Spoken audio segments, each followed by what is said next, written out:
За сайн байцгаана уу. Улын барилга подкастын маань 11 дахь дугаар эхэлж байна. За тэгэхээр энэ подкастын зорилго бол барилга үйл хөдлөх хөрөнгийн чиглэлээр энэ мэрэгжилтнүүдтэй уулзаж за хүн болгоны анхдагч хэрэгцээний талаарх сонирхолтой мэрэгжлийн мэдээллийг найдвартай их сурвалжаас хүргэхэд оршдог байгаа. За тэгээ энэ удаагийн зочноор Монголын барилгын инженерүүдийн холбоо гэд бас Монгол улстай ууган тийм төрийн бус байгууллага олон мянган инженерүүдтэй ийм холбооны гүйцэтгэх захирлаар ажиллаж байгаа Хонгорцол гэдэг бүсгүйг оруулж байна.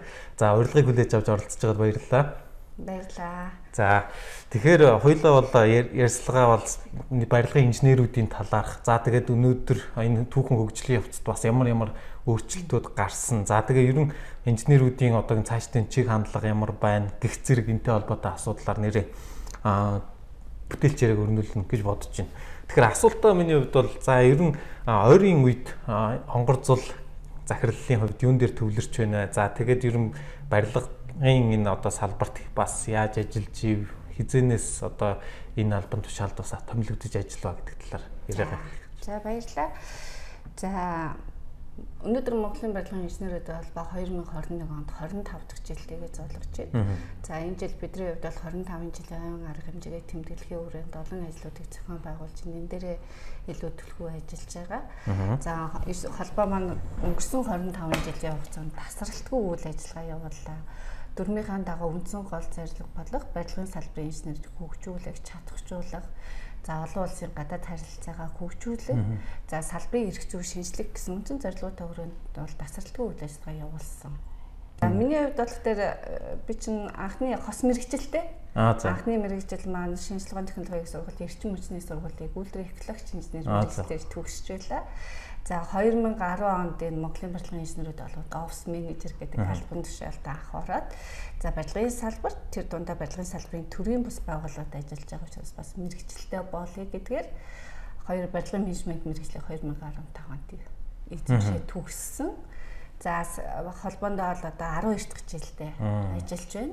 Тэгэхээр энэ холбоо 25 жилийн түүхтэй ихэр сүүлийн хагасд нь ажилласан хагасны түүхийг одоо тэмдэглэж, сэрүүлж, архивлах энэ ажлыг хийж байгаагаар бол бахархдаг. Тэгэхээр тодорхой хэмжээнд энэ 25 жилийн хугацаанд түүхийг бичсэн олон мянган инженерүүд, ерөнхийлөгч, удирдах, зөвлөл, гишүүдтэй тэр бүх болгоны үйл ажиллагааг энэ түүхийг нь бичээд сэрүүлж тэмдэглэн гэдэг чинь бас бахархмаар ажил гэж боддог. Тэгэхээр одоо манай ялангуяа энэ барилгын салбарт ер нь ингээд барилга гэхээр нэгдүгээрт бол мэрэгжилтэй ажилтнууд, хоёрдугаарт инженерүүд гэсэн төсөөлөл бол ер нь одоо юу гэх юм те жоохон тийм түлхүү ноёрхож шүү дээ те. Тэгтэл сүүлийн үед бас ингээд ер нь инженер хүм ингээд бүр нарийн мэрэгчид задарч байна. Одоо нэг мэрэгчлэр төгсөн ч гэсэн барилга бүтээл, зураг төсөл, за тэр дундаа ингээд төслийн менежмент, бичиг хэрэгч гэдэг юм уу, төлөвлөлт гэдэг юм ингээд айгүй их задарч байна л та. Тэгэхээр ер нь сүүлийн 25 энэ жилийн хугацаанд ялангуяа тэр 12 жилийн хугацаанд ер нь инженерүүд тэгээд энэ инженерийн хөгжлийн асуудал ер нь хэрхэн хувьсаг өөрчлөгдөж байна вэ? Энд одоо танай холбооч гэдэг юм уу те ямар байдлаар бас оролцож ажиллаж байна вэ? За одоо за нэг зах зээлд шилжихээс өмнө ч юм уу барилгын инженер гэж мэрэгжил байсан. За яг хав зургийн чиглэлийг нь конструктор инженер гэдэг. За тэгэл нөгөө сантехникийн инженерхээр халаалт ус хангамжаар хамт хариуцаа явуулдаг байсан бол одоо энэ нөгөө барилгын салбарын мэрэгжлийн чинь бүр чиглэлээр бүр олон болчихж байгаа юм. Зөвхөн ус хангамжийн холбоотой мэрэгжил гэхэд тэр дотроо ус хангамж, ариутгах татвар, усны нөөц, усны цэвэрлэгээ, усны экологи гэд мэрэгжлүүд нь төрөл нь олон болоод явчихж байгаа. Халаалт агаар сэлгэлт явж гэсэн бас шинж одоо төрөл нь ахаад явж байна. Дээрээс нь одоо бидний одоо чи ч гэсэн барилгын менежмент мэрэгжилтэй тийм үү? Энд одоо 14 оноос хойш шинээр бий болсон мэрэгжил байгаа. Бэлтгэгдээд ирж байна. Шинжилгээний технологийн барилга хэрэгтэй сургуулиас гадна үндэсний их сургуулиас бэлдээд явж байна. Хувийн сургуулиуд дээр ч гэсэн барилгын менежмент гэдэг юм хэрэгтэй байна гэдэг учраас энэ одоо боловсныг бэлтгэдэг мэрэгжил бол нэмэгдээд ирсэн. За сүүлийн үед бол ерөнхийдөө барилгын салбар бол нийтдээ 120 мянга гаруй ажилтан байгаа. Үүний 20 мянга гаруй нь одоо 22 мянга гэдэг бас нэмэгдсэн л байгаа. Тэр нь яг инженер техникийн ажилтнууд байдаг юм. За энэ инженер техникийн ажилчдаас мэрэгсэн зөвлөх нь 4 мянга гаруй байдаг байна. За 2013-аас 16 онд барилгын инженер салбарын мэргэжлийг бол маш их төгсөгчд гардаг байсан. Тэр нөгөө тодорхой хэмжээнд тухайн үеийн Монгол Улсын зах зээлтэй холбоотой, эдийн засагтай холбоотой байж магадгүй. А сүүлийн 3 жилд харин энэ мэргэжлийг элсэгч төгсөгчдийн тоо багасаад эхэлж байгаа. Хамгийн сүүлд 16 онд бол одоо нийт нөгөө барилгын салбар инженер бэлтгэдэг ихтэй сургуулиас жил 600 гаруй төгсөгч гардаг байсан. Тэгэхэд өнгөрсөн 2020-нд энэ нь багасаад 300 2 дахин багассан гэсэн. Тэгэхээр одоо энэ хүчин зүйлийг бас юутай холбоотой? Нэгдүгürt эдийн засгийн нөхцөл байдал гэж үзэж байна те. Тэгээ хоёрдугаарт одоо жишээлбэл юм байж болохоо ингээд одоо сүүлийн жилүүдэд ер нь нэг хэсэг барилгын салбар маань аюул өсөлттэй энэ тэнд ингээд гой барилга шинээр баригдаж гин гэж харж ирсэн бол сүүлийн жилүүдэд энэ баригдаж байгаа барилга хороолууд чин чанаргүй байна ч гэдэг юм эсвэл ингээд энд асуудалтай барилгач цалингаа өгөхгүй байна гэдэг тиймэрхүү ойлголтууд гадуур аюул их яваад идэг те. Тэрнтэй бас магадгүй холбоотой байж болох уугүй бас энэ дэр юу гэж хэлсэн тоо ч нөгөө дотооддоо төгссөн байхгүй. Гадаадд бол элсэгчний тоо бас ихссэн. Одоо ихсээд явж байгаа. Саяхан гэхэд миний охин бас яг энэ холбоотой мэргэжлээр гадаад суралцсан гэж сонголтоо хийчихэж байгаа байхгүй. Тэгэхээр энэ дээр бас сургалтын бодлого гэдэг юмтай бас холбоотой байна. Одоо нөгөө сургалтыг бол зөвхөн хуч мал одоо барилга архитектурын сургууль дээр барилгын инженер мэргэжлийг төгсдөг бол одоо нөгөө хувийн их сургуулиуд их болцсон. Тэр хувийн сургуулиуд чанартай сургалттай, чанаргүй сургалттай байдаг. Тэгэхээр нөгөө мэргэжлэлтэй ажилчны тоон сургалтаас бэлтгэгдээд ирэхээр чанартай сургалтаас бол чанартай инженер гарна. Сургалтын чанаргүй бол тэр инженер чанаргүй болоод ажлын байран дээр очихоор гоологддог ч юм уу. Тиймэрхүү асуудлууд бас гарч байгаа. Тэгэхээр одоо нэг яг чанарын энэ сургалтын ерөнхийдөө одоо зохимжтой байдал гэх юм уу те. Ерөн за инженерүүд гэлтгүй ерөн барилгын одоо сүт мэргэжлийн байгууллага, нарийн мэргэжлийн сургуулиуд, коллежууд ийм хувьд аваад үзвэл ер нь одоо ингээд ер нь одоо манай төгссөн инженерүүдийн дээрээ толбоон дээр ирээд сургалтанд суудаг ч юм уу өөрийгөө хөгжүүлж байгаа шүү дээ тийм. Тэгэхээр тэр инженерүүдийн ерөнхийдөө хандлага гэдэг юм уу за ажил дээр гарсан чинь надад нэг ийм асуудал тулгараад байна. Энийг ингээд шийдээд өгөөч гэж ерөн хүмүүс ямар асуудлаар төлөхөө хандж гин вэ? Тэр талаар. За ерөнхийдөө инженерүүдээс бид нар ингээд сургалт болгоны тухай үнэлгээ судалгаа авдаг. Ихэнх инженерүүд байна салбарын хэрэгцээ мэдлэгтэй болмоор, хууль хэрэгцээ орчны мэдлэгтэй болмоор байна. Норм төрмийн шинжилгээг цаг бүрдэн, тухай бүрдэн авч баймаар байна. За, хувь хүний хөгжилтэй холбоотой сургалтыг авъя гэдэг байна. Дээрээс нь шин техник технологиг одоо нөгөө цаг үеэс нь хоцрохгүй технологиос суралцах, мэдээлэл авах тийм боломжийг бол их хүсдэг. Тэгэхээр ингээд сургалтгээ ярангуут их сургуульд ингээд нэг бакалавр гараад ирчин. Тэгээд ажлын байран дээр очоод за миний хувьд бол түрүүний ярьсан барилгын менежмент. Тэгээд түрүүний дараа ИБУБ гэдэг иргэний барилгын инженерийн мэргэжлэр ингээд төгсөөд ингээд харж байгаа надад болохоор за нэгдүгürt бол ажлын байран дээр ингээд одоо ингээд энэ тентхийн зар ингээд шалруултыг харан багаар ажиллах чадвартай, ачаалдах чадвартай гэдэг тийм байж идэг те. Тэгэхээр одоо миний бодлоор энэ сургалтанд энийг яаж шингээж өгөх ёстой болоо гэж их гайхдаг л да. Тэгээд ерөн ингээд сүүлийн жилүүдэд бас 2018 оноос илүү мэргэжсэн инженерийн сургалт, бакалаврын дараах мэргэжүүлэх сургалт энэ тогтолцоонд өөрчлөлт орсон байгаа шүү дээ тийм. Ерөнхийдөө тэр өөрчлөлт ер нь ямар салбарт ямар нөлөө үзүүлж байна. Одоо бол үр дүн найлтын гарах цаг болсон 21 он боё 3 жил болсон байна. Тэгэхээр ямар өөрчлөлтүүдийг салбарт ирээ авчирж байна, ямар давуу тал үүсэж байна, ямар сул тал үүсэж байна гэж харж байна. За тэгэхээр нөгөө 2010 онд засгийн газрын 320 дугаар давь тогтоолоор одоо төрийн чиглэлээр төрийн бус байгууллагаар гүйцүүлнэ гэдэг тогтоол гарч ирсэн. Энэ тогтоолыг хэрэгжилт маань барилгын салбартаа явахгүй байсаар хагаад 16 онд бол яг барилгын тухай хууль тусгагдаад ирсэн. За тэгээд үүний дараа 17 оны 12 сард төрийн 2 чиглэлийг одоо нөгөө бидний мөрдөө барилгын тухай хууль дээр 16 чиглэл байгаа шүү дээ. Төр захиргааны байгууллага. Тэрний 2 чиглэлийг төрийн бус байгууллагын түншлэлийн хүрээнд шилжүүлсэн байна. Энийн нэг нь одоо сая хэлээд байгаа барилгын салбарын ажилтны давтан сургалт, мэргэжлийн зэрэг олгох сургалтыг зохион байгуулах. За энэ сургалтыг одоогоор бол 13 төрлийн бус байгууллага хийж байна. За бид нар бол ингээд 3 жилийн үйл ажиллагааг хэрэглэлээ, чиглэлгээ хэрэгжүүлээ явлаа. Сайн муу тал олон байна.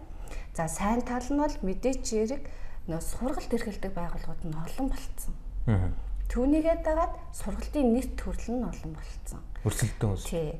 За тэгээд нөө барилгын салбарт байгаа инженерүүд маань 56 хүрээгээд зэрэг авдаг болсон. Мэргэсэн ч юм уу зөвлөг өөрөө сонголтоо хийдэг болчихсон.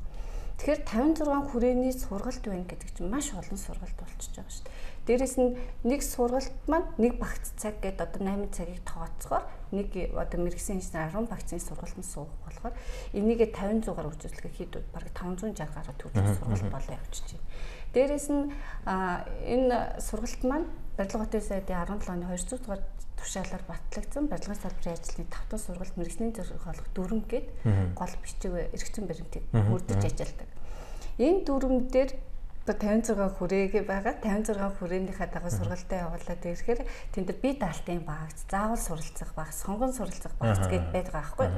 Тэгэхээр энэ дүрмийн энэ багцд нь ямар учиртай гэхээр за барилгын инженер мэргэжилтэй хүн хэрвээ барилга ухсралтын чиглэлээр мэргэсэн болох гэж байгаа бол заавал суралцах сургалтаа суучлаа. Тэгвэл сонгон суралцах сургалтаа за хэрвээ төслийн талбай дээр менежментийг одоо төслөө удирдаг төслийн менежер гэдэг бол барилгын төслийн менежментийн чиглэлээр би сонгоо суралцъя. Өөртөө хэрэгтэй байгаа тий. Эсвэл зургийн чиглэлээр нь би сонгоо суралцъя. Магадгүй барилгын материалын чиглэлээр тий материалыг сонгох хийдэг шүү. Өргөн сонголттой болсон биз дээ. Энэ чиглэлээр бол маш өргөн болчихсон.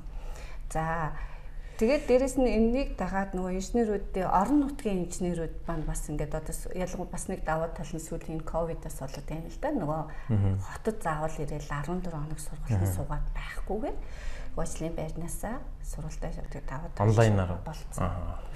За яг хоо иймэрхүү сайн талууд бол зөндөө байна. Сургалтын нэр төрөл олон болоод инженерүүд бас хүрсэн цагтаа сургалтаа сонгодог болчихсон.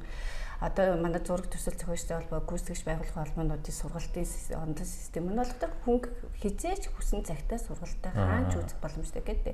Давуу талууд бол айгүй их олон болцсон. Одоо бидний хийх ёстой юм нь энэ олон сургалтын хөтөлбөрүүдийг магтлаж итгэмжлээд нэгтгэх тэр тал маань ер нь бол хөгжиж байгаа юм. Тэгэхээр өнөөдөр инженерийн холбоотой явж байгаа эрх зүйн одоо хууль эрх зүйн сургалт байлаа гэхэд тэр нь зураг төслийн холбоон дээр бас адилхан байна уу тий? Эсвэл барилгын хөгжлийн төв дээр явж байгаа сургалттай адилхан байна уу? Гэтэл барилгын материал үйлдвэрлэлийн холбооны эрх зүйн сургалт нь бас ямар вэ гэдэг. Тэгэхээр тэртээ дөрвөө салбарт эрх зүйн орчин гэдэг чинь нэг л цогц бодлого шүү дээ. Угаасаа төрөөс барьж байгаа бодлогоо эрх зүйн орчныг хууль эрх зүйн баримтаар баталгааж бол. Тэгэхээр энэ сургалтуудыг магадлаж итгэмжлэх ерөнхийдөө хөтөлбөрөө сайжруулах ийм ажлуудыг бас хийх хэрэгтэй байна. Дээрээс нь одоо энэ инженеруудын шалгалтын асуудал бас сайжруулах хэрэгтэй байна. Одоо ингээд нөгөө тест гэж өгдөг. Нөгөө тест нь 300 тест байдаг. Тэрийг ингээд инженеруудаар бэлтгээл 40 асуултанд хариулах шалгалтай. Гэтэл манай нөгөө Америкийн барилгын инженерүүд бол Японы барилгын инженерүүдтэй холбоонууд хамтан ажиллаатай. Тэдний нөгөө шалгалтын процесс, мэргэжлийн инженерийн нэг сургалтын юмнуудыг үцгээд зөвхөн тест дээр гэхэд одоо барилга бүтээцгээд Америкийн 2000 гаруй асуулт байдаг. Барилга хүрсрэлтийнх нь 3000 гэдэг. Тэгэхээр энэ нөгөө тестийн тоог ахиулах байрах ер нь эндээс жинхэнэ чансаг шалгалт хэрэгтэй шүү дээ.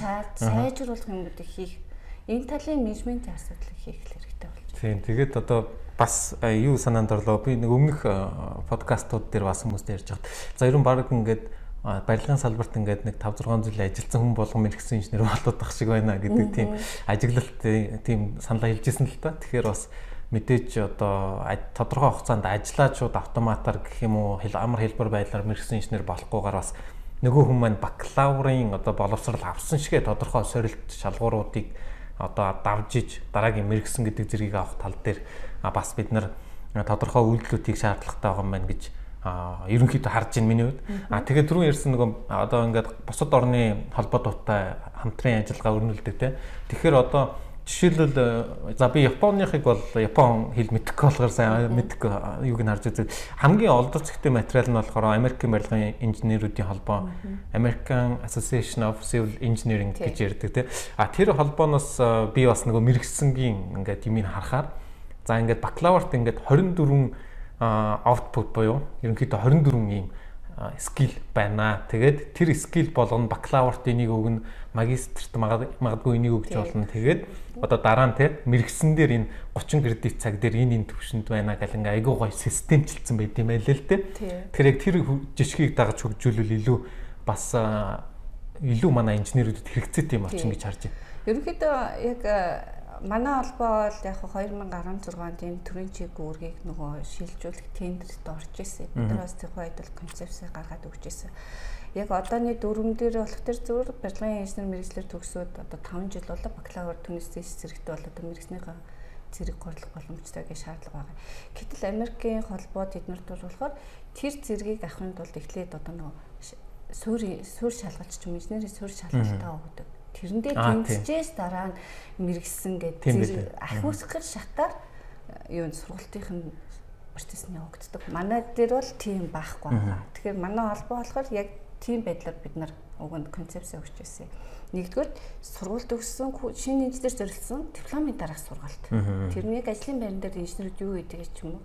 Энэний дараа тэр инженерүүд маань одоо нөгөө суурь шалгалт өгнө. Суурь шалгалтаа тэнцсэний дараа зэрэг сургалтандаа суух байдлаар. Ингээд явал нөгөө инженер маань тасралтгүй мэрэгчлээ дээшлүүлэн тасралтгүй хөгжин гэдэг нөгөө процесс нь орох ёстой. Нөгөө 30 кредиттэй ингээл 5 жил ингээл амар ажилдаа явж байгаа л 14 хоног цугаа 30 кредиттэй авах гэдэг чинь бас хэцүү шүү дээ тий. Дээрээс нь одоо нөгөө бас нэг тусгай зөвшөөрөл гэдэг юмтай холбогдсон. Тэрэн дээр тусгай зөвшөөрлөө суурь нэгжил шаардлага дээр чинь нөгөө мэрэгсэн инженертэй байна, зөвлөгтэй байна, тэд байна гэд тий. Эсвэл нөгөө зүгээр нэг хамгийн бага одоо төвшлийн барилгын ажил авахад тэр нөгөө 5 жил ажилласан байж гэнэ нөгөө суурь нэгжил шаардлага нь тийм болцсон. Тэрийг даагаад инженер модернл одоо ерөөс 5 жил болонгууд л мэрэгснийхээ сургалтанд суучаад мэрэгсэн авах гэх яваад. Яг нөгөө энэ 2010 нөгөө төрийн чиг үүргийг шилжүүлэхээс өмнө бас миний санаж байгаагаар гээд явж байгаад нэг хэдэн жилийн дараа гинт хурж ирээд тасралтгүй нэг 12 тоног сургалтын цугаа шалгалтыг зэрэг аваа. Гэтэл миний одоо бас судалснаар одоо таны сая ярьснаар энэ 30 кредит чинь одоо манайх ч 10 кредит байгаа тийм 10 кредит чинь ингээд эхний нэг жилдээ нэг 3-ын дараагийн тэгээ 3-аас сурчаад яг ажил дээр хэрэгжүүлээд яг ур чадварыг ингээд өөртөө суулгасны дараа 3-ын ингээд бол хуваач ингээд тарааж манай дүрм дээр уг нь тийм байгаа байхгүй юу. Инженер маань жилд 2-оос 3-аас ихэхгүй баг цагаад бүрдүүлсэн байна гэх. Гэтэл дүрм хэрэгжихгүй. Дүрм хэрэгжихгүй. Дүрмийг нөгөө одоо бариад ажиллаж байгаа хэрэгжүүлэх хэрэглийг зохион байгуулагч байгууллагууд бас энэ дээр нөгөө дүрмөө ойлгоод инженерүүдэд тайлбарлаад явж байгаа хэрэгтэй. Окей.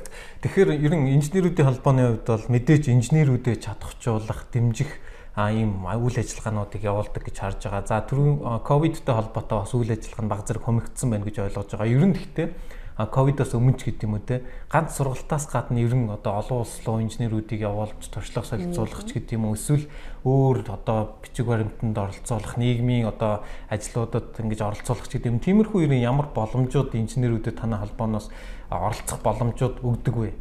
Тусалдаг вэ? Ерөнхийдөө төрийн бус байгууллага гэдэг чинь өөрөө нөгөө төр болон аж ахуйн нэгжийн хооронд нь холбох, аль алийнхын ашиг сонирхлыг тэнцвэржүүлэх, төрийнхөө салбарын бодлогыг нь одоо дэмжиж ажилладаг, аж ахуйн нэгжүүдийнхээ үйл ажиллагаа дэмжих ажлыг холбосон гүүр маягаар ажилладаг ашигын бус байгууллага шүү дээ.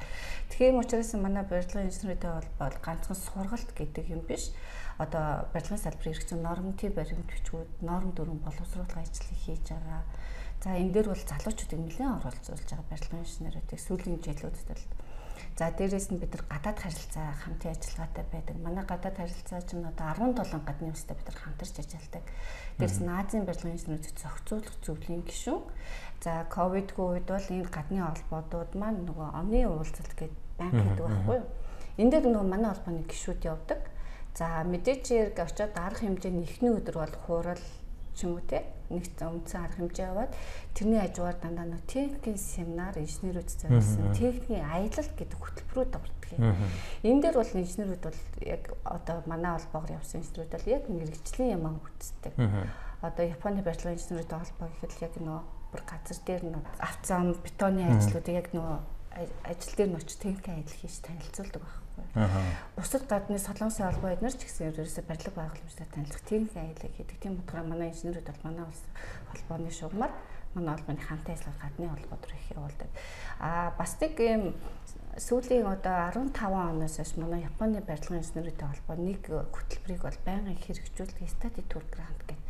Тэр нь бол хоёр чиглэл байдаг. Оюутан, судлаач оюутан, судлаач инженер гэдэг. Тэгээд тэндээсээ биднэрт дурлага ирдэг.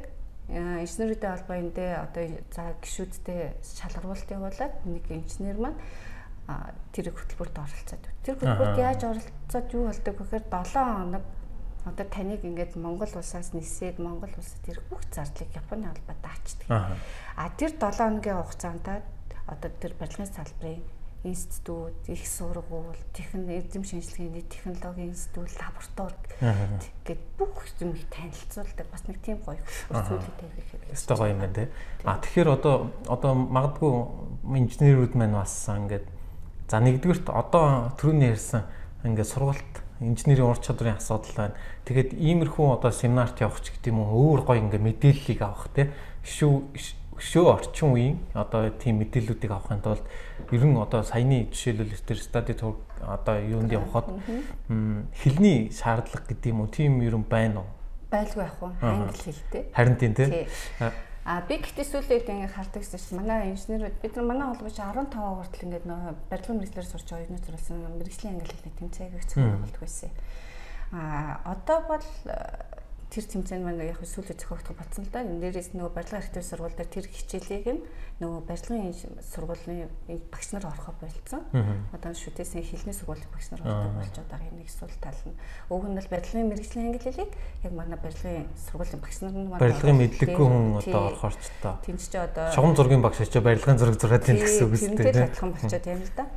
Тэгэхээр нөгөө гэхдээ залуучууд нөгөө хэлний мэдлэг аюул сайтай болчихсон. Би одоо энэ 10 хэдэн жил ажиллаа гэхэд өмнө те мэргэжлийн англи хэлний сургалт зохион байгуулъя чи гэдэг хүсэлт ирээд тэр болгон дээр за багшлах боловсон хүчин хэм бэлээ гээл. Тэгэл одоо нөгөө өдөр зөвлөхөө нөгөө л нэг ганц зэрэг тулаг галт мундаг инженерүүдээ гуугаал ийм хичээл хийх юмсан гэж ярьдаг байсан бол сүүлээд харин эсэргээрээ инженерүүд мэргэжлийн англи хэлний сургалт оруулмаар юм. Ийм би одоо тедэн цагийн хөтөлбөр боловсруулсан. Би заамаар байна гэдэг тийм.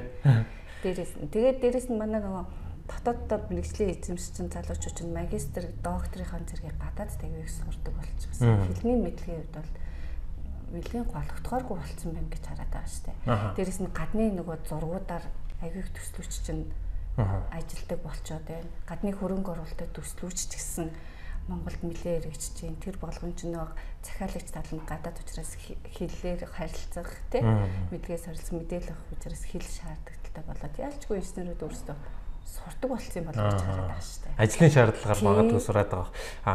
Миний ч гэсэн харж байгаа ер нь тэгж байгаа. Ер нь хэлний асуудал бол ер нь Монгол инженерийн одоо Монгол инженерүүдэд байх хэвээр ур чадвар гингөт нөгөө нэг яг 24 гэдэг түрүүний ярьсан тэр ур чадварууд байж идэг глобал түвшинд дэх инженерт байх ур чадвар дээр нэмэх нь англи хэл гэдгийг аль бие усаар оруулж өгөхгүй бол манай Монгол хэл дээр байгаа энэ судалгааны материалууд за аюу эдийн норм дүрм стандартууд юу вэ те одоогийн түвшинд бол үнэхээр хангалттай байгаа. Гэтэл эний чинь нөгөө дэлхийд дахинд ингээд хэрэгэлдсэн. Одоо жишээлбэл нөгөө төслийн удирдлага гэдэг манайхан сүлд их ярьж байгаа. Тэрийг монгол хэл дээр орчуулаг байхад Pimbock Guide гэдэг англи хэл дээр баг үнгүй интернетээс татаад үзчих болохоор юмнууд яваад ийн гэж харж байгаа. Тэгэхээр миний хувьд бол нөгөө инженерүүдтэй энэ хэллийг ер нь одоо сурах тийшээгээ те хандий мэдээж сайн сурцсан хүмүүс байгаа гэтэл цаана бас нэлээдгүй сурж амжаагүй хүмүүс байгаа гэж хараад. Тэгэл манайч гэсэн одоо бид нар энэ мэргэжлийн яг нөгөө нэг барилгын инженерүүдийн зургаа ядаж л унших тийм тэр чиглэлийн мэргэжлийн англи хэлний сургалтыг хийх төлөвлөгөөтэй л байна. Окей. За тэгээд одоо нөгөө юу ярьсан бид нар яг инженер гэдэг ерөнхий сэдвийн өрөөнд ярьлаа л да. Тэгвэл дотор нь ингээд хуваагаад аваад үзвэл дараагийн нэг ерөнхий бүлгэлж болох сэдв нь болохоор одоо сүүлийн жилүүд их ярьж байгаа яригдж байгаа гэж би харж байгаа. Нэр хасайг өн клуб хаусын уулзалтаач гэдэг юм уу нэгдүгээрт энэ хоцрогдсон гэж яриад байгаа. Одоо манай салбарын бодлого хөгжил ингээ хоцрогдоод энэ бид нар ингэмээр байна, өөрчлөлмөр байна, сайжруулмаар байна гэсэн юм зөндөө байна. Тэгээд тэрийг хийх нь болохоор залуучууд гэж их ярих болсон байна. Тэгэхээр ерөн одоо энэ юуны үүрэг хариуцлагын шилжилт гэх юм уу, инженеруудын одоо залуу үе одоо яг энэ хамаг хариуцлагыг нуруунд дээр аваад хийх цаг үе нь мөнгө гэдэгтээ ерөн хэр ажиглалтын хувьд ерөн яаж санал нийлж байна? Ер нь л нийлнэ штэ. Нийлэх үү? Одоо ямар ч цаг үед залуучууд нь төрж гараад тухайн одоо цаг нөхцөлдөө бас манлайлах үүрэгтэй л явдаг юм чинь. Тийм болохоор бол инженерүүд бол сүүлийн үед маш их идэвхтэй болцсон залуучууд. Сүүлийн үед бол идэвхтэй бол намайг одоо би за 2018 9 онд л байх 2-3 жилийн өмнө ингээд тэр үед чинь хөгжлийн төвөндөртөө сургуульд орж олдог байлаа та ангиар ингээд 60-70 инженер тэр дунд ингээд ороод яриад ингээд нэг хичээл орж байгаа хичээл гэх юм уу семинар орж яхад өөрийнхөө нэг л ажил дээрх хэрэгжүүлсэн туршлага ярьж агаад за тэгээ одоо хэдүүлээ энийг цаашдаа ингээ хийгье одоо цогтой их хүн байна уу гэхээр бараг байдгүй байсан байхгүй гар мараа өрөхгүй те ер нь жоохон тэгээд энэ норм дүрэн боловсруулахад бид нар яаж оролцох юм, бид нарыг оруулахгүй байна гэдэг тийм гомдлууд их ирдэг байсан. Тэгэхээр одоо энэ нөхцөл байдал бол харьцангуй сайжирсан гэж харж байна. Манай холбоо бол ерөнхийдөө юу гэдгийг инженерүүдээс хаяа нөө судалгаа авдаг юм. Ямар ажил хүсэж байна, ямар ажлыг эрхлэх, инженерүүд холбооноос юу хүсэж байна гэх юм те. Тэн дээр нөгөө норм дүрм дээр зөвлөг үйлчлэгийн дээр ажиллах хүсэлтүүд бол нэлээд ирдэг. Гэхдээ норм дүрмийг нөгөө боловсруулах гэдэг чинь бас тодорхой мэдлэгтэй, туршлагатай хүн тэр. Тэгэхээр залуучуудыг одоо дангаар нь баг болж бүрдүүлэхээс илүү ахмад нөгөө туршлагатай инженерүүдийг нь холбослаад тий нарийн бичгээр нь ажилладаг ч юм уу. Тиймэрхүү байдлаар ажиллаад нөгөө маань тэр норм дүрийг боловсруулах зөвлөгөөс ажиллаж туршлагачаад эхэлдэг тийм болсон. Саяхан одоо танай подкаст орсон ганд ууж гэхэд би дааж өөрөө тэр Америкийн холбооны массын бетон стандартыг бүр боловсруулад тий би бол гандар чигмэд нэр манай барилгын архитектурын сургууль төгссөн шүү дээ. Тэгэхэд өөрөө би дааж англи хэл сураад одоо тэр номоо Монгол сургууль төгссөн. Одоо тэрийгэ барилгын дүрм болгомоор байна гэж явж байна. Яг л энтэй адилхан зөндөө залуучууд байгаа. Ерөнхийдөө залуучуудын хандлага бол бас салбарын хөгжилд оролцъё гэдэг хандлага тай залуучууд олон болж эхэлж байгаа юм байна гэж ойлголоо. Тэгээд нөгөө хоцрогдмал байна гэдэг ялтрсан шүү дээ. Тэр нөгөө нэг би бол бодохдоо нөгөө норм дүрмийн асуудал төр байдаг болов гэж бодод байгаа. Одоо жишээ нь яг норм дүрмүүд ерөнхийдөө шинжлэгдэж байгаа жил жилийн болгон нормын төлөвлөгөөнд тусгагдаад төсмөс устдаад гэхдээ нөгөө шинжлэхдэггүй байгаа бүр одоо 90-ад оны норм дүрмүүд одоо хүртэл мөрдөгдөд байгаа л да. Яг тэр нормыг нөгөө барилгын үйл ажиллагаанд хэрэглэж инженерүүд бариад үтгэр нөгөө өөрчлөгдсөн, технологийн өөрчлөгдсөн. Тэгтэл норм дүрмээс асан өөр материал ашиглах болцсон. Тэгэхээр тэр болгон маань одоо нөгөө төрийн байгууллагын үүрэг төрийн байгуулж байна. Окей. Тэгэхээр одоо миний бас ингээд хүмүүстэй барилгын хүмүүстэй ер нь тэгээд бас удаан хугацаанд ажилласан хүмүүстэй ярихдаа нэг хөндөтөсөд болохоор энэ салбарын институт ажиллагааны асуудлыг ингээд нэлээд хөндөж ярьдаг л да. Өөрөөр хэлбэл ер нь одоо манай салбарын өнөөдрийн норм дүрм боловсруулах бодлого нь болохоор за энэ яам төрийн захиргааны төв байгууллага буюу барилгын байгуулалтын яамн дээр байдсан байна. Тэгээд тэр газарт ингээ нормчлалын сангийн юуг зарцуулах юм эрх мэдэл байт юм байна. Тэгээд тэрийгээ болохоор ингээ тендерээр хийлгээд идэм байна. Тэгээд миний хувьд бас нэг 2 норм дүрмд оролцсон. Тэгээ харж байхад болохоор энэ бусад ингээд орныхыг жишээлбэл харъя л да ингээд айгүй ингээл дэлхийд хүлээн зөвшөөрөгдсөн глобал тим одоо стандартууд гаргадаг. Жишээлбэл PMBOK гэж гэдэг юм уу тэр Америкийн инженеруудын холбооных ч гэдэг юм. Тэгэхээр тэднес чинь болохоор яг өөрсдөө ингээд тодорхой сэдвийг аваад ингээд насан турштай гэдэг юм уу тэр байгууллагын үйл ажиллагаа явуулах хугацаанд ингээд тасралтгүй тэрийг хөгжүүлээл new edition-ыг гаргаал ингээд явд юм байна л да. Тэгтэл манад болохоор тэрийн нөгөө төрийн захиргааны байгууллага маань авсан учраас тендерт нөгөө төрийн бусууд эсвэл хувийн аж ахуйн нэг инженерүүд ороод авдаг шүү дээ. Тийм. Тэгэхээр өөр хүмүүс ороод магадгүй 2 жилийн өмнө аваад боловсруулсан юмыг дахиад 3 жилийн дараа их гэхээр дахиад нэг өөр хүн ороод ингээд эзэн нь өөрчлөгдөөд өмнөх судалж исэн материалууд нь өөрчлөгдөд ингэж хараад байна. Тэрийг та юу гэж бодож байна? За яг тэгж өөрчлөгдөх нь гайгүй баха. Гайгүй юу? Тий. Тэрнээс биш одоо нэг норм дүрмийг боловсруулах гэхэд одоо жишээ нь за хамгийн сүүлд манайх чинь одоо өндөр барилгын нормыг боловсруулж өндөр барилгын төлөвлөлгээд 10 онд боловсруулж ирсэн холбоо. Тэгээд одоо энэ маш шинжлэхдэх хэрэгтэй болчихж штэ. Тэр үед ч одоо 10 онд ч манай гол өндөр барилга гэдэг чинь хэдэн метр хүртэл барилгыг хийлдэг байлаа. Хамгийн өндөр барилга нь 10 хэдэн давхар байсан бол сүүлийн жиргэж одоо 35 давхар барилгууд баригдаад эхэлчихэж байгаа. Норм шинжлэхдэх хэрэгтэй болчихж байгаа. Тэгэхээр энэ нормыг шинжлэхийн тулд бид нар эхлээд нөгөө эхний нормыг боловсруулсан багаас мэдээж баг бүрдүүлнэ. За тэгээд дээрэс нь энэ дээр шинжилэлт хийх үзэр залуучуудаа бас оруулна. Гадаад суралцсан, иймэрхүү судалгаа хийсэн инженерүүдийг оруулах байлаа. Ингэжээч норм төрмөөр шинжилэгдэх болов. Окей. Тэгвэл одоо бид хоёр бол сая ерөнхийдөө хувийн хвшил талдаа төлөхөө ярьлаа шүү дээ, тэ зах зээл. Тэгтэл төрийн бас байгууллагыг өөрөө хэллээ нөгөө хувийн хвшил болон төрийн байгууллага хоёрын харилцааг ингээд хин хинт нүр ашигтайгаар зохицуулахын тулд манайх байд юм.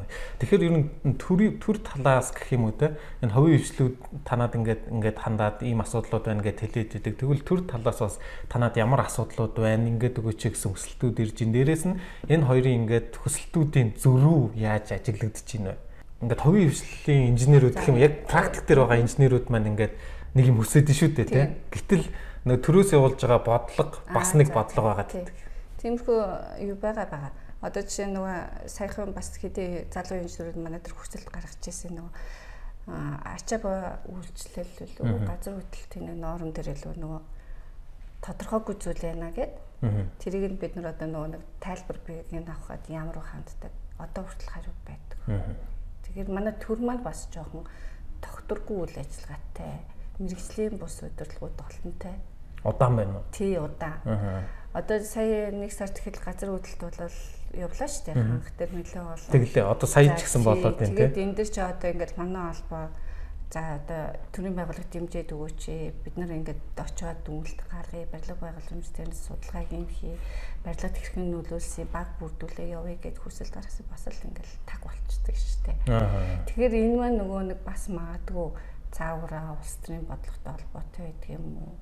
Эсвэл одоо ингээл нөгөө нэг сайд ирэл дарга нарын солигдоод байдаг. Тэгээ солигдоод байна гэдэг чинь өөрөө нөгөө нэг хүн нэг ажил хийж итэл дараа шинэ хүрээд нөгөө хүнийхээ хийсэн ажлыг орхигдуулдаг ч юм уу. Эсвэл өргөжлүүлээд явъя гэхээр тэрийгээ сайн мэдэхгүй.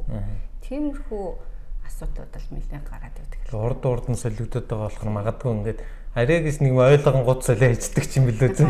Би бол боддгийн штэ. Манай энэ одоо яг яамны бодлогод бол мэргэжлийн хүмүүсийн аягүй сонсдгүй болов гэж бодод.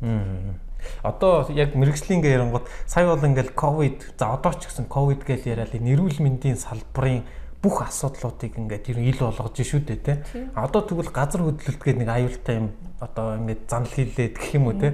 Ингээл тэр хөвсгөлийн тэнд ингээд нэг тектоникийн хэлбэлзэл ч юм уу юу ч газар хөдлөлт маань одоо сая бол яг нөгөө амар эйгөө их хөдөлдөг Япон, Солонгос, Тайваньд бол бага штэ тий. Тэгтэл манай Монгол улсад бол бас нэлээд ойр ойрхон болж юм гэдэг чинь бас. Тийм. Тэгэхээр одоо яг энэ барилгын салбарт яг эрүүл мэндийн салбарт тулгарсан шиг юм челленж буюу энэ хүч сорьсон энэ мэрэгчлэтнүүдийн мэдлэгийг одоо шаардсан юм үе ирвэл бид нар яг бэлнэ үү гэдэг асуудал байна шүү дээ. Өөрийн чинь болоор манай инженерүүд яг иймэрхүү хүн цохилтонд хэр бэлэн мэдлэг туршлагыг өнөөдөр хүртэл хоригдлуулсан бол гэж бодож байна. Ер нь бол инженерүүд бол айгүй. Инженерүүдийн хувьд байна. Инженерүүдийн хувьд бол. Одоо тэгэхээр одоо нөгөө инженерүүд масс инженерүүдийн хувьд ч тийм мэдээж сул инженерүүд байгаалаа тэртлийн мэдлэг байхгүй. Одоо ингээд инженерийн ур чадвар гэдэг юм уу одоо инженерийн бахархлын тухай ингээд ярихаар мэдээж инженер гэлтгүй юм барилгын салбарт ажиллаж байгаа хүмүүс маань ингээд миний барьсан барилга гэдэг дараа нь хараад сайжрах дуртай шүү дээ тий. Гэтэл бас дахиад нөгөө сүүлийн жилүүдэд энэ одоо зайсан яармаг гэдэг юм уу ингээд дархан цаастай газруудад барилгууд их барьж ийн туул гол руу хүртэл ороод барьсан юм тий. Тэгэхээр яг нөгөө инженерүүдийн бахархал маань ингээд бахархаад ярих гэхээр хүмүүс үзий ядаад идэх ч юм уу тий. Энэ өстө байгаас үтгцэн энэ дархан цаастай газар нэг тийм ийм иргэд инженерүүд хоёрын хоорондох сэтгэлгээний ялгаа гэдэг юм уу харагдаад байна л та. Тэгэхээр инженерүүд ер нь энэ тал дээр хэр байр суурьтай байгаа бол танаа магадгүй удирдах зүйлийнхэн ч гэдэг юм уу энэ туул гол руу барилга барьж ийн дархан цаастай газруудад барилга барьж ийн. Ер нь бол сүүлийн нэг төрөөс баримтлага бодлого бичиг баримт дээр чинь нэг хот төлөвлөлт гэдэг юм чинь орсон байна шүү дээ. Тэгэхээр энэ хот төлөвлөлт гэдэг чинь одоо жишээ нь ингээл мэрэгчлэтнүүд яриаг сонсохоор ерөөсөө алдагдсан байгаа байхгүй Монголд чинь. Дуртай хүнд нь газрын өгөөл, дуртай хүн тэр газраа авцсан л бол тэн дээрээ юу ч хамаагүй барьцдаг. Тэгэхээр нөгөө инженерүүд маань болох тэр зэрэг тодорхой хэмжээд бас тэр нөгөө үүр гүйцэтгэгчтэй оролцогч тал хөрөнгө оруулагч захиалагч нь хүсэж чинь тэрийг нь хамгийн гол нь инженерүүд бол чанартай л барих байна. Харин тийм нэг объектыг л дэшээ чанар. Тэр бодлогын ерөнхий юм маань нөгөө төрийн бодлого, төрөөс баримталж байгаа үйл ажиллагаан дээр илүү анхаарах хэрэгтэй. Тэгэхээр манай салбарын удирдлагууд яг нөгөө мэрэгжлийн юм дээр илүү анхаарад тэн дээр ажилламал санагддаг гэж байна. Яг л нөгөө нэг объектыг авч үзэл тэрийгээр л хэрхэн төгс дэшээ босгож найдвартай хүний амнасыг хамгаалсан байдлаар тав дахьтай барих ба гэдэг санаа зовоод байдаг. Гэтэл цаагаар нь нөгөө нэг массыг хамаарсан нийт салбараа бодсон бодлого нь бол яг тийм зэгцтэй биш л байгаа гэж. Окей. За тэгээд ер нь одоо бас түрүү ярьсан гадаадд төгссөн инженерүүд, англи хэлтэй инженерүүд олон болж байна. За дотоодод төгссөн инженерүүд бас байна гэж байна. Тэгэхээр танай холбооны хувьд ингээд одоо жишээлбэл үйл ажиллагаагаа явуулж авах хугацаанд аваад үзвэл энэ гадаад дотоод төгссөн инженерүүдийн магадгүй ажил дээр гаргаж байгаа амжилтын карьерийн ялгаа ер нь хэр байна вэ? Хоорондоо тэр талаар.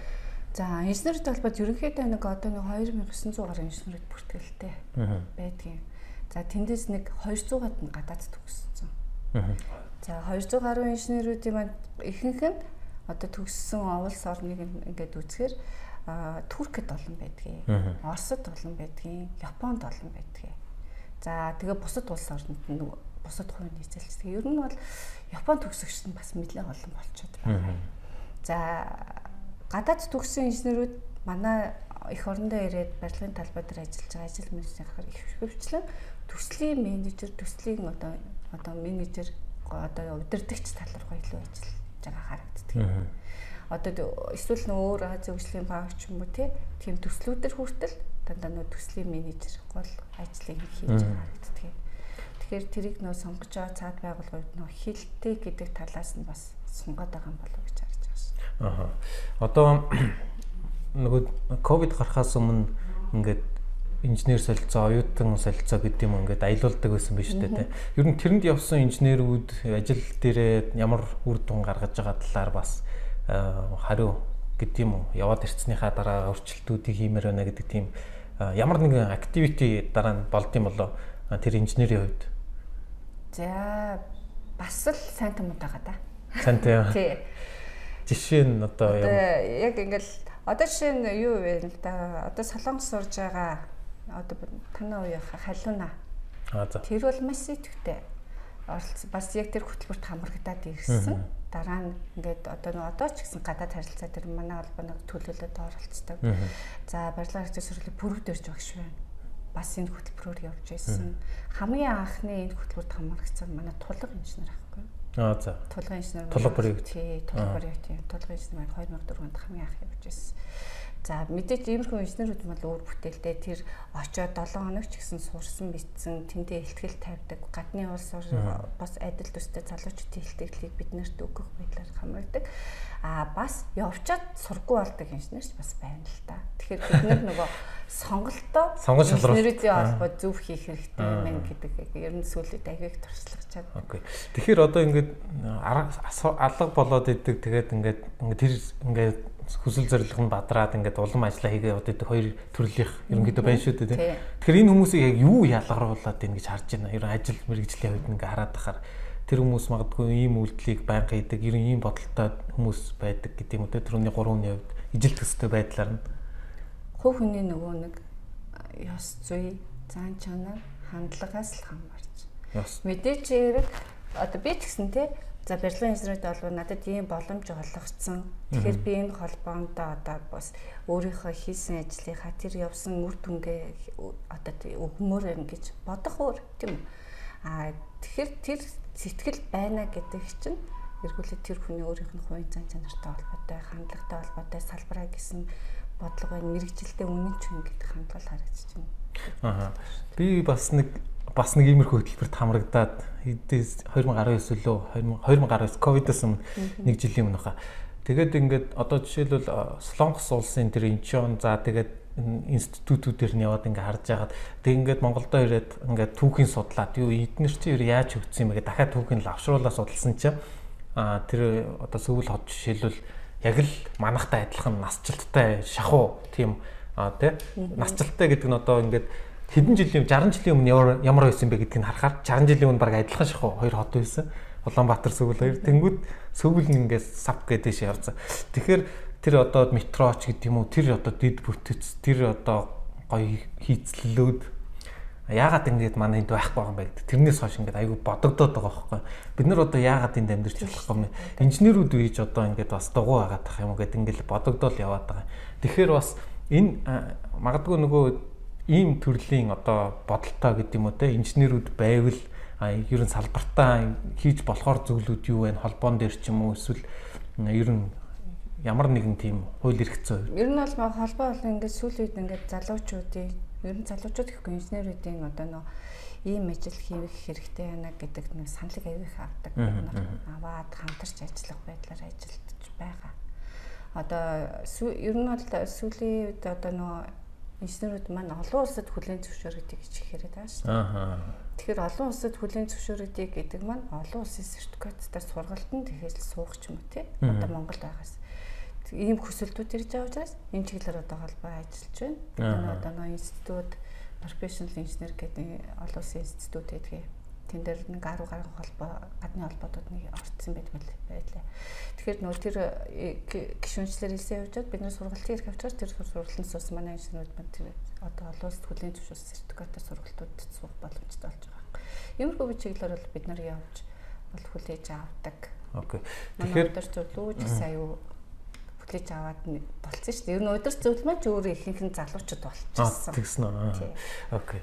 Тэгэхээр одоо түрүүний ярьсан professional engineer гэдэг тэр нэг professional engineering-ийн одоо олон улсын зэрэг институт professional engineer гэж байгаа аах. Мэргэжлийн инженерийн институт гэдэг одоо олон улсын international тийм. Тэрний юг хөөцөлтэй байж байгаа юм байна те. Одоо тэгэхээр ер нь одоо ингээд ярингууд манай энэ дотоодын инженерүүд гадагшаанаа ингээд бүтээн байгуулалтанд оролцох боломжууд ер нь хэрэг юм бэ. За миний бас өмнөх ярилцлагууд дээр ингээд Японд ажиллаж байгаа, инженерээр ажиллаж байгаа, Солонгост бас ажиллаж байгаа хүмүүс байна л да. Тэгэхээр ер нь хэр энэ боломжууд байна. Танай холбоо магадгүй бас ямар харилцаа байна. За яг холбооны зүгээс бол тэгэж нөгөө нэг гадаадд ажиллах төсөл хөтөлбөрт хэрэгжүүлэх боломж дээр бол яг бодгонд бол байхгүй л дээ. Зүгээр нь суургах те одоо яг газар зүйн техникийн семинар үзэх тиймэрхүү аялалч юм те тиймэрхүү юмдаар бол нэлээд ажилладаг. Монголын залуучууд бол гэтээ ер нь айгүй мундаг болсон гэж харсан. Миний мэдхийн нэг хөшгийн үндийн Тэс хонгосны буудлын дээр ажиллаж байгаа инженерүүдээс нэлээд хэдэн төслөд тусны дараа одоо нэг Японоос нь ажлын байр санал болгоод Японд ажиллаж байгаа инженерүүд бас байна. Оюут толгой төсөл дээр ажиллаж байсан инженерүүдээ ч гэсэн Австрали руу явсан, Канада руу явсан.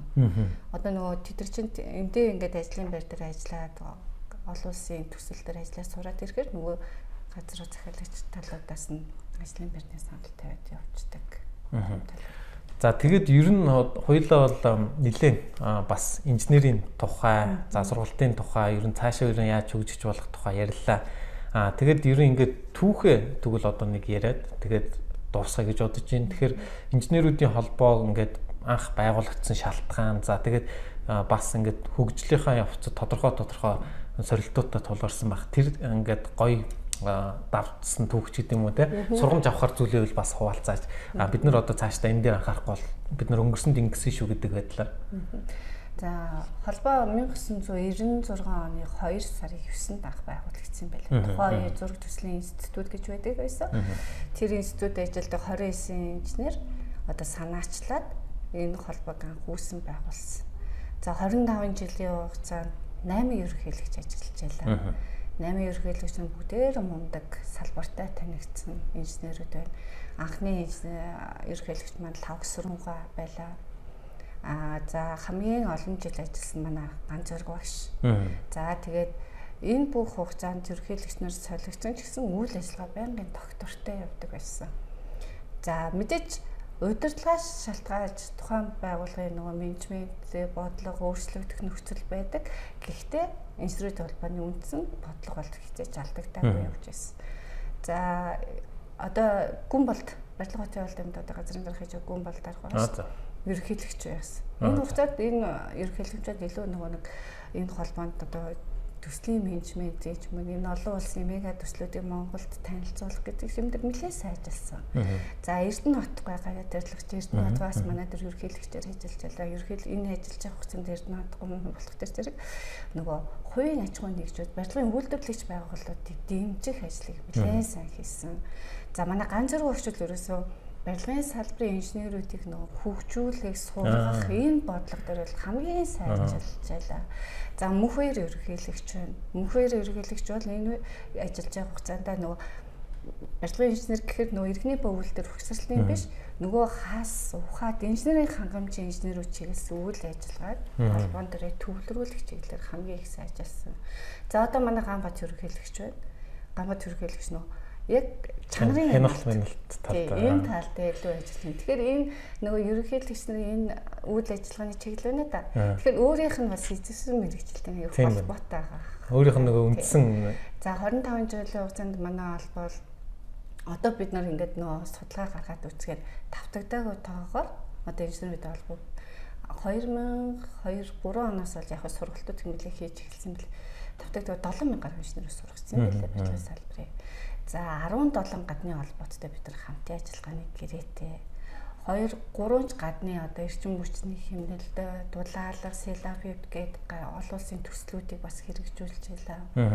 За 30 гаруй барилгын салбарын норм дурмыг боловсруулсан. За тэгээд хамтын ажиллагаатай нэлээд олон байгууллагууд олон улсын байгууллагууд захиалагт гэрээтэй ажлуудыг бас нэлээд хийж байлаа. Иймэрхүү чиглэлээр байна. Одоо удахгүй бид нар яг 25 жилийн өдөр зориулж 25 факт гэдэг ч юм уу те. Яг тийм нөгөө чимэг онцлог ажлуудаа бас танилцуулаад явуулчихна. За ковид болоос бид нар нөгөө арга хэмжээнүүд их бага хийгдэх болчиход байгаа. Гэхдээ одоо 25 жил 2700 гаруй инженерүүд 900 ч юм инженерүүд байж та маш олон. Энэ инженерүүдийг бүгдийг нь үгүй мэхэд салбартай манлаас нэг 250 инженерүүдийг алтаршуулах нэг тийм ном хий гэж төлөвлөж байгаа юм. Тий.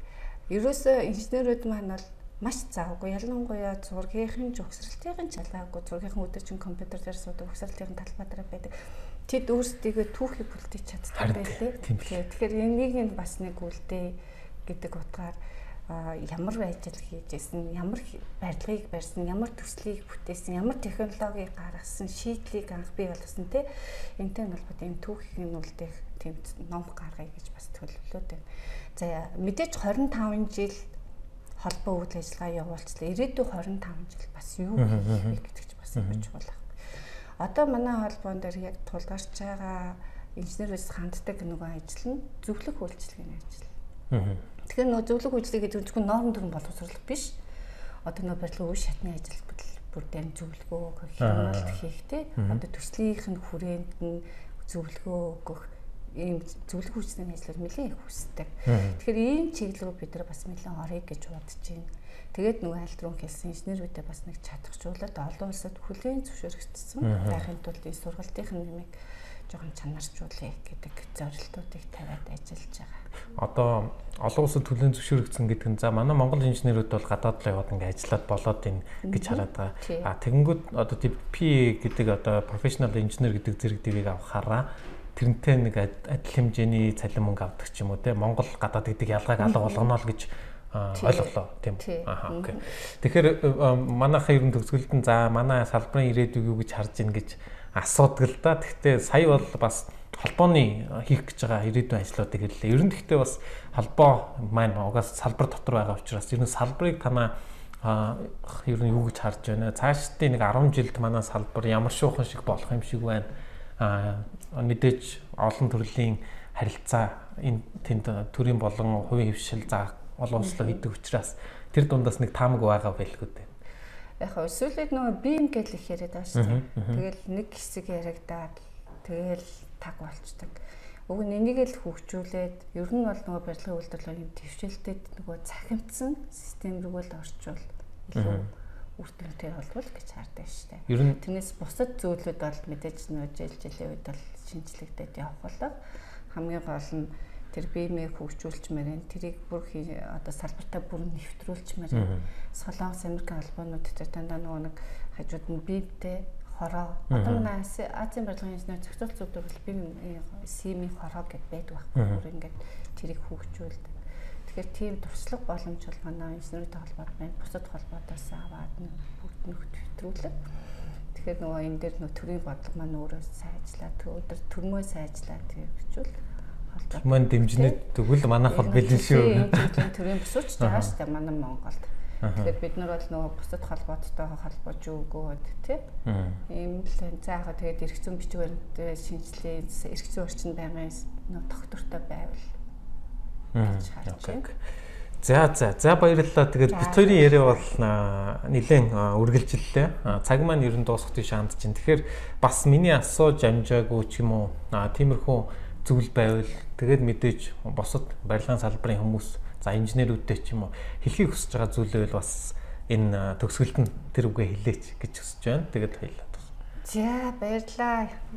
Ийм ярилцлага подкастт орсондоо. За Монголын барилгын инженерүүдийн удахгүй одоо энэ жил 25 жил байгаа тэмдэглэж байна. Мэдээж энэ амжилтанд хүрэхэд удир зөвлөл ерөнхийлөгчөөс гадна 25 жилийн турш дэмжиж ажилласан гишүүд та бүхний бол хөдөлмөрийн үр дүн дэмжлэг маш чухал байлаа. Ингээд та бүхэнд 25 жилийн баярын мэнд хүргэе. Барилгын инженерийн холбоо та бүхний мэргэжлийн чиглэлийн санал, бодол, хүсэл бүхэн чинь нээлттэй хүлээж авах шүү гэдгээ хэлээ. За баярлалаа. Олон инженерүүд бас холбогдох байх гэж бодож байна. Тэгээд шинэ санаа тий салбараа хөгжүүлэх бодолтой хүмүүс бол мэдээж нэг дор бөөгнөрөх тусмаа илүү хүчтэй болно гэж ойлгож байгаа. Танах бол тэрийг бас нээлттэй хүлээж авдаг юм байна гэж ойлголоо. За тэгээд манай подкастад зочноор оролцож бас яриагаа өрнүүлсэнд баярлалаа. Нэлээ өгөөжтэй болсон ба гэж бодож байна. За тэгээд бас сонсож байгаа хүмүүстээ баярлалаа. Та хэрвээ манай суугт анхудаа орж ирж байгаа бол доотлын subscribe төвчийг дарж бидэнтэй нэгдээрээ цаашдаа бид нар энэ төрлөөх маш олон одоо оролцогч талуудыг хамруулсан энэ подкаст влогийг хөтлөх болно. За баярлалаа.